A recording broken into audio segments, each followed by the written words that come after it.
Bonjour, chers téléspectateurs de la plateforme Ma Classe Mobile. Nous revoici encore pour faire le deuxième numéro sur la méthodologie, plus précisément sur le commentaire de texte.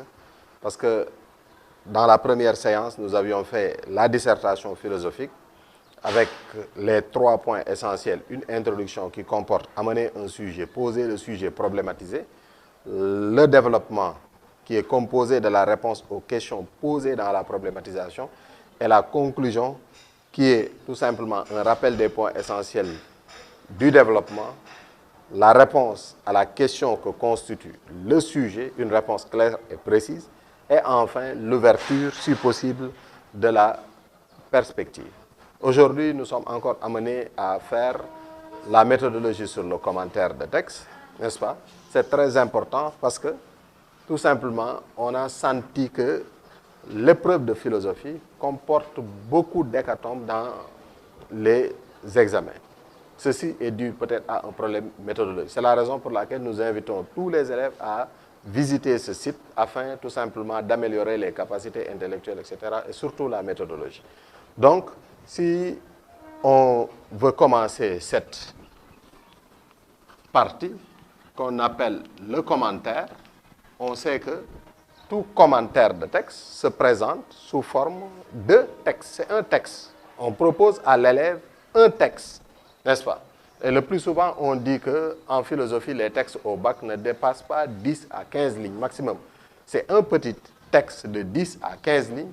Et les indications ou bien la directive qui est donnée à l'élève, c'est commenter et discuter le texte, n'est-ce pas? Donc, on donne à l'élève un texte et on lui dit commenter et discuter le texte.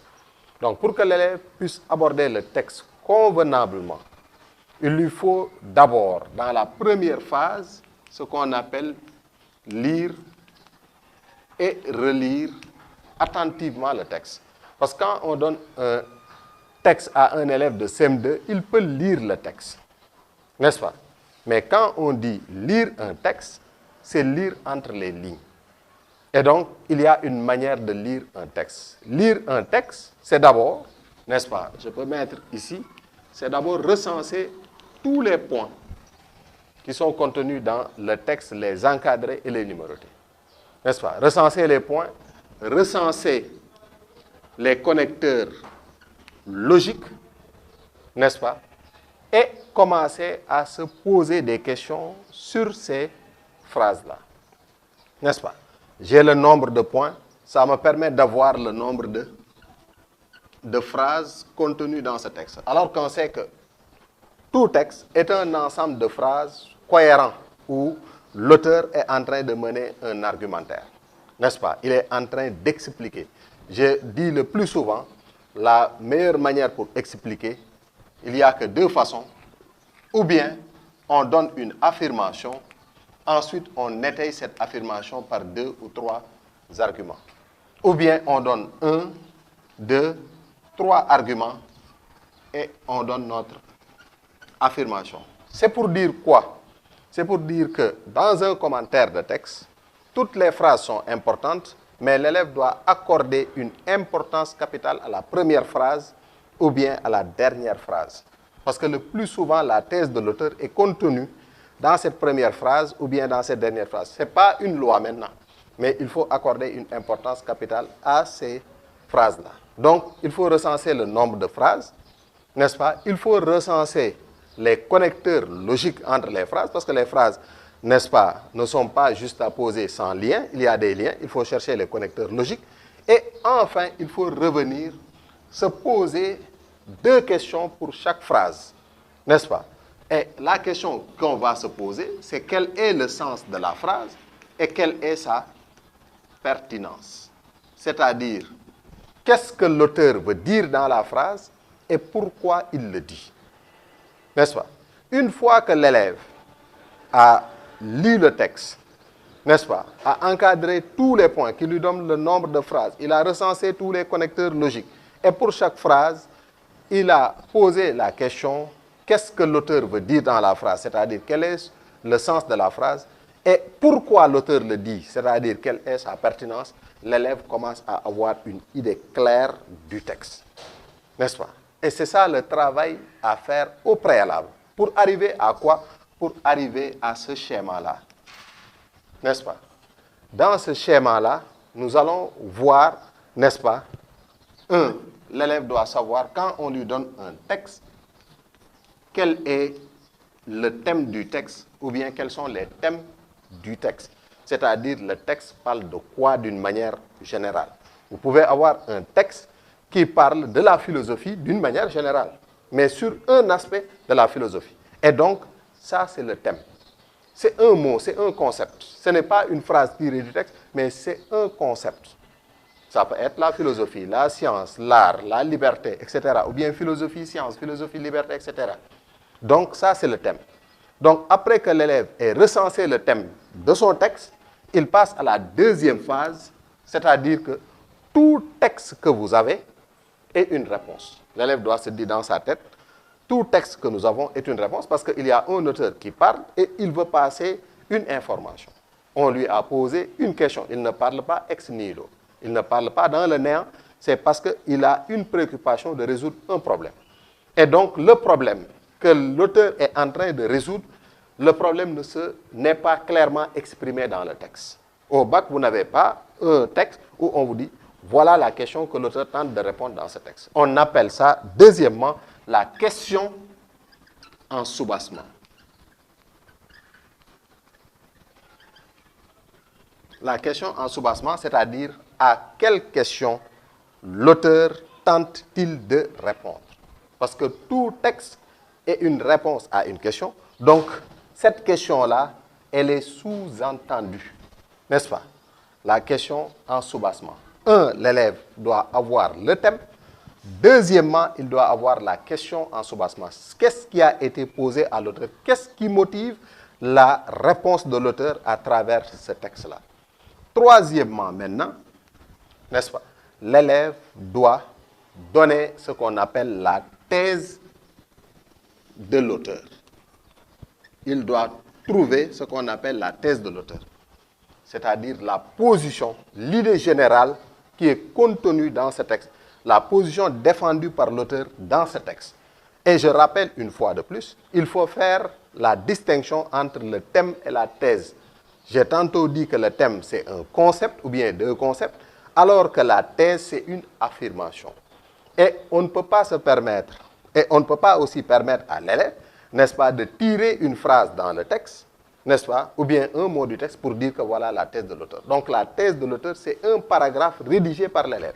Après avoir analysé tout le texte, l'élève rédige, n'est-ce pas, ce qu'on appelle la thèse de l'auteur, que vous appelez communément l'idée générale du texte. C'est la position globale de l'auteur dans le texte. C'est une idée générale, n'est-ce pas?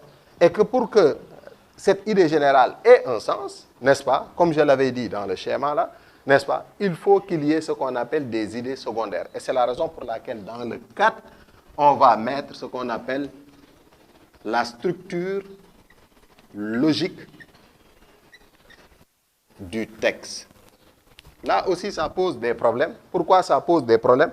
Parce que quand on dit structure logique, c'est-à-dire on demande à l'élève de sortir les arguments qui permettent à l'auteur d'étayer sa thèse. On ne demande pas à l'élève de découper le texte en lignes, mais on demande à l'élève de découper le texte en idées, structure logique. N'est-ce pas? Le plus souvent, je dis qu'il y a 2 ou 3 idées qui sous-tendent la thèse de l'auteur. Donc, approximativement, la dissertation et le commentaire philosophique, c'est la même chose. Parce que là où on voit ici la thèse de l'auteur et la structure logique du texte, si c'était une dissertation, nous allons voir ici le problème philosophique majeur et la problématisation. C'est la même chose. Là, ce sera le problème philosophique majeur. Là, c'est la problématisation. N'est-ce pas? Donc, la thèse de l'auteur doit être connue clairement par l'élève, n'est-ce pas? Et ça, c'est ce qu'on appelle la structure logique, ou bien communément, on appelle ça l'idée générale et les idées secondaires. Ça, c'est des idées secondaires, parce qu'un texte a minimum 2 idées secondaires et plus. Minimum 2 idées secondaires. Alors qu'un texte a une seule idée générale. Donc, ça, c'est le travail à faire au brouillon. L'élève n'a pas encore écrit, n'est-ce pas, dans sa copie. Une fois que l'élève, n'est-ce pas, a analysé le texte et il connaît le thème du texte, il connaît la question en soubassement, c'est-à-dire quelle est la question qui est posée à l'auteur. Et il connaît la thèse de l'auteur, c'est-à-dire la réponse de l'auteur face à cette question. Et il connaît les arguments sur lesquels l'auteur s'est fondé pour affirmer sa thèse. Pratiquement, le contenu est bien ficelé. Il nous reste maintenant ce qu'on appelle la rédaction.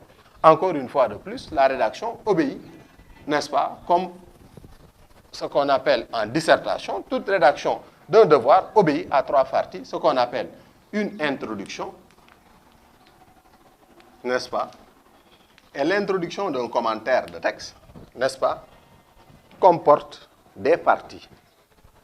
Premièrement, bien entendu, si on vous a donné un texte et on vous donne les références du texte, c'est un texte écrit par tel auteur, vous êtes obligé peut-être de faire ce qu'on appelle la présentation. Il faut présenter brièvement le texte et dans cette présentation, il faut préciser, on présente le texte et non pas l'auteur. C'est-à-dire que ce qui est important, ce n'est pas le texte, mais c'est la présentation du texte. Ce n'est pas l'auteur, mais la présentation du texte.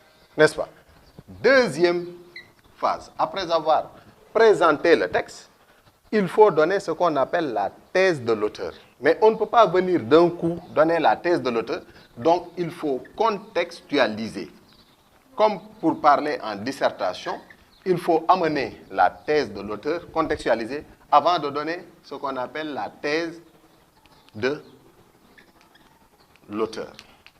Présenter le texte, contextualiser, qui nous permet d'introduire la thèse de l'auteur, n'est-ce pas? Troisième partie, n'est-ce pas, d'une dissertation, il faut donner ce qu'on appelle la structure logique du texte. C'est-à-dire, il faut donner les idées secondaires. Ce texte peut être divisé en 2 parties. Dans la première partie, l'auteur parle de telle idée, dans la deuxième partie, de telle. Et on n'a pas dit de découper le texte en lignes, ligne 1 jusqu'à telle, ce n'est pas important. Ce qui est important, ce sont les idées qui sont développées dans les parties, comme on a dit, structure logique. Et dans la 4e partie maintenant, parce que la consigne du commentaire, c'est commenter et discuter, n'est-ce pas? Voilà la question qui est posée à l'auteur, voilà la réponse de l'auteur. Il faut trouver une discussion. Qu'est-ce que vous discutez? Vous discutez de la thèse de l'auteur, vous discutez de la pertinence de cette thèse-là. Est-ce que vous pouvez avoir une position, n'est-ce pas, qui est logiquement soutenable et qui en réalité réconforte la thèse de l'auteur ou bien qui infirme la thèse de l'auteur? Discuter, ça ne veut pas dire aller dans le sens de l'auteur, simplement, ça ne veut pas dire obligatoirement être en contradiction avec la thèse de l'auteur. Discuter, c'est donner votre point de vue. Là, on demande à l'élève d'apprécier la thèse de l'auteur. C'est ce qu'on appelle annoncer la question de la discussion. L'élève doit annoncer une question pour discuter la thèse de l'auteur. Et donc, voilà les phases d'une bonne introduction d'un commentaire de texte. Présenter le texte, donner la thèse de l'auteur après l'avoir contextualisé, donner la structure logique du texte et donner une question pour la discussion. Regardez ces 2 parties-là. C'est ces 2 parties-là qui vont constituer ce qu'on appelle notre développement. Parce qu'on a dit structure logique, c'est les idées secondaires. Ces idées secondaires que nous avons énumérées dans l'introduction et dont on n'avait pas le temps d'expliquer, l'élève va maintenant se coller au texte et expliquer les idées secondaires sur lesquelles l'auteur s'est appuyé pour affirmer sa thèse. Donc, il développe ces idées secondaires. Donc, dans la première partie, ça, on appelle ça le commentaire. C'est le commentaire, comme on le dit, proprement dit. Ça, c'est le commentaire proprement dit. Donc, lui, il est en train d'expliciter, n'est-ce pas, les arguments que l'auteur a développés dans le texte, bien entendu, en se collant au texte et en se référant au texte et en citant le texte. Pour commenter un texte, il faut se coller au texte et il faut citer le texte. Parce que tout mot emprunté au texte doit être mis entre crochets parce que ce ne sont pas nos mots, ce sont les mots du texte. N'est-ce pas? C'est ça la première partie qui consiste à commenter le texte. On commente les deux ou bien les trois idées, les trois arguments sur lesquels l'auteur s'est appesanti. Deuxième partie maintenant de notre développement, ça c'était la première partie. La deuxième partie, ça on a dit la question de la discussion. C'est là où l'élève, n'est-ce pas, prend du recul par rapport au texte et essaie de discuter la thèse de l'auteur. Et donc, le plus souvent, on dit que la discussion doit être très critique, n'est-ce pas? Une bonne discussion doit être très critique parce qu'il ne s'agit pas de réconforter la thèse de l'auteur. On peut montrer les limites de la thèse de l'auteur ou bien on peut même aller jusqu'à compléter l'auteur en disant que l'auteur n'a pas parlé de tel. Et on a dit que un commentaire de texte n'exclut pas d'introduire d'autres citations, n'est-ce pas? Il est parfaitement possible dans le commentaire, que ce soit dans le commentaire proprement dit ici, lorsque vous étayez la position de l'auteur, d'amener des positions qui sont convergentes avec la thèse de l'auteur. Et lorsque maintenant vous faites la discussion, là, c'est là, ce qu'on appelle la discussion, là aussi, il est parfaitement possible de convoquer d'autres auteurs. Donc, c'est ça une bonne introduction en 4 parties. Présenter le texte contextualisé qui nous permet de donner la thèse de l'auteur, la structure logique qu'on appelle le plan, que les élèves ont tendance à appeler le plan, et la question de la discussion. Donc, il faut annoncer la question de la discussion. Encore une fois de plus, c'est une question qui nous permet de discuter. Ultérieurement, donc, c'est une promesse. Et donc, si vous regardez bien, le 3 va nous donner le 1, et le 4, ici, va nous donner le 2. La question de la discussion va être résolue ici, et la structure logique va être résolue ici. Il va manquer donc un bon commentaire. Dans le développement, on a 2 phases. La phase où l'élève tente d'expliciter les positions, les arguments de l'auteur, et dans la deuxième phase, où c'est l'élève maintenant qui parle. Et dans la troisième phase, maintenant, qui consiste à faire ce qu'on appelle la conclusion. La conclusion n'est rien d'autre que le bilan du travail, en rappelant les points essentiels et en tirant ce qu'on appelle l'intérêt philosophique du texte. Donc, si on récapitule, il y a 2 phases. La phase qui se fait au brouillon, ça nous permet de trouver le thème, la question en soubassement, la thèse de l'auteur et la structure logique du texte. La deuxième phase, qui est la rédaction, nous permet tout simplement d'avoir une introduction avec présenter le texte, contextualiser pour donner la thèse de l'auteur, la structure logique du texte, la question en soubassement. Le développement en 2 phases, le commentaire proprement dit, où on tente d'expliciter les arguments de l'auteur, n'est-ce pas? La deuxième partie, c'est là où l'élève prend une certaine distance par rapport à la position de l'auteur pour donner un point de vue personnel. Mais ça doit être étayé par une connaissance philosophique avérée. Et la conclusion n'est rien d'autre que le bilan et qui nous permet de trouver, n'est-ce pas, l'intérêt philosophique de ce texte. Donc, voilà ce qui est globalement contenu dans un commentaire de texte. Et j'invite tous les élèves à visiter le site. Nous aurons à faire certainement des exercices d'application parce que là, le cours est très théorique. Peut-être nous aurons une phase où on va faire ce qu'on appelle, n'est-ce pas, une application pratique avec des textes à l'appui. Je vous remercie.